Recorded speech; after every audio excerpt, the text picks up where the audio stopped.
Ezekiel 28. Nag-ingon ang Ginoo kanako, tao sutihi ang pangulo sa Tiro, nga nag-ingon ang Ginoong Dios. Garbuso ka og miingon, ako usa ka Dios ug naglingkod ako sa trono sa mga Dios, taliwala sa kadagatan. Apan tawo ka lamang og dili Dios, bisan tuod maalamon ka sama sa usa ka Dios. Nagtuo ka nga mas maalamon ka kay kang Daniel, ug mga walay butang nga natago gikan kanimo. Pinaagi sa imong kaalam ug sa labutan na dato ka og nakatigom, ug daghang bulawan ug plata.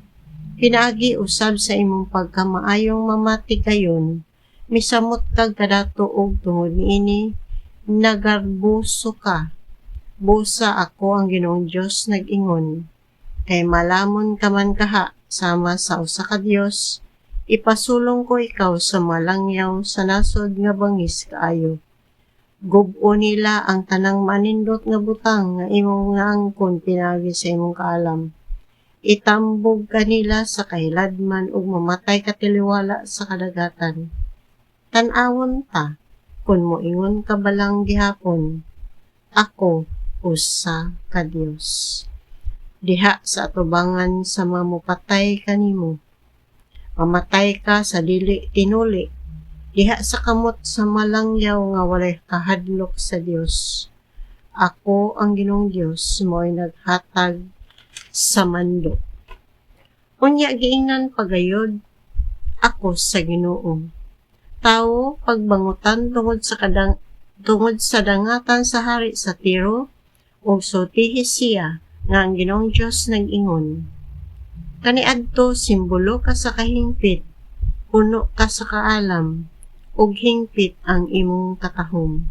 Didto ka magpuyo sa Eden, ang tanaman sa Dios.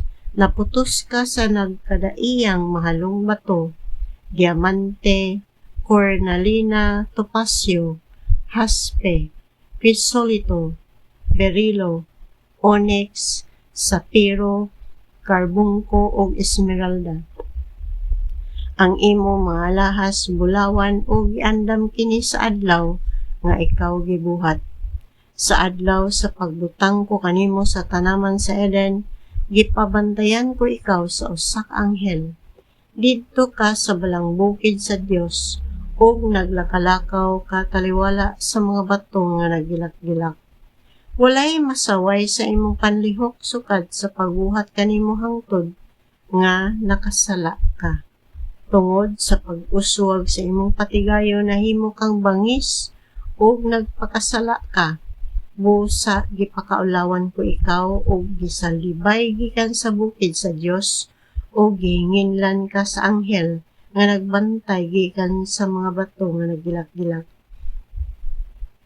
Nahimo kang garbuso tungod sa imong katahom, o giusikan mo ang imong kaalam tungod lamang niini. Gitambog ko ikaw sa yuta o gihukasan at tubangan sa mga hari, aron mahimo kang pasidaan ngadto kanila. Tungod sa kadaghan sa imong kalapasan o sa daotan mong mga patigayon, gipasipad-an mo ang imong mga dapit sa pagsimba. Busa gisunog ko ikaw hangtod nga naugdaw ka, sinaksihan sa tanang nakakita kanimo. Ang tanang nakaila kanimo nahibulong sa imong gidangatan, miabot na gayud ang makalilisang mong katapusan, ug mahanaw ka na sa hangtod sa hangtod. Giingnan ako sa Ginoo. Tawo, pagwali batok sa syudad sa Sidon, o sultihi sila nga nag-ingon ang Ginoong Dios. Nasuko ako kanimo, Sidon, og ipakita ko ang akong gahom diha sa imong taliwala. Makailaon niya ang imong katawhan nga ako mao ang Ginoo. Inigsilot ko na kanimo ug makita nila ang akong pagkabalaan. Kay padad-an ko ikaw kamatay o pabuhagayon ko ang dugo diha sa imong kadalanan o magpasad unya ang mga gipamatay pinaagi sa espada. Makaila na unya sila nga ako mao ang Ginoo. Ang Ginoo miingon, wala na unyay mga nasod nga magsakit sa Israel nga daw mga tunok niadtong adlaw makaila na sila nga ako mao ang Ginoong Dios. Mao kini ang giingon sa Ginoong Dios.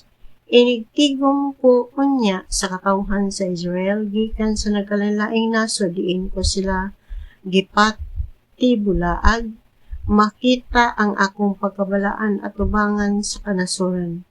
Adto na unya sila puyo sa ilang kaugaling yuta nga gihatag ko sa akong alagad nga si Jacob. Magpuyo na sila nga layo sa kadaot ug magtukod silag mga balay ug magtanom silag mga paras. Wala na gawi magsamo kanila kung silutan ko na ang ilang kasikbit nga mga nasod nga nagdawdaog kanila. Unya, makaila na sila nga ako mao ang Ginoong Dios.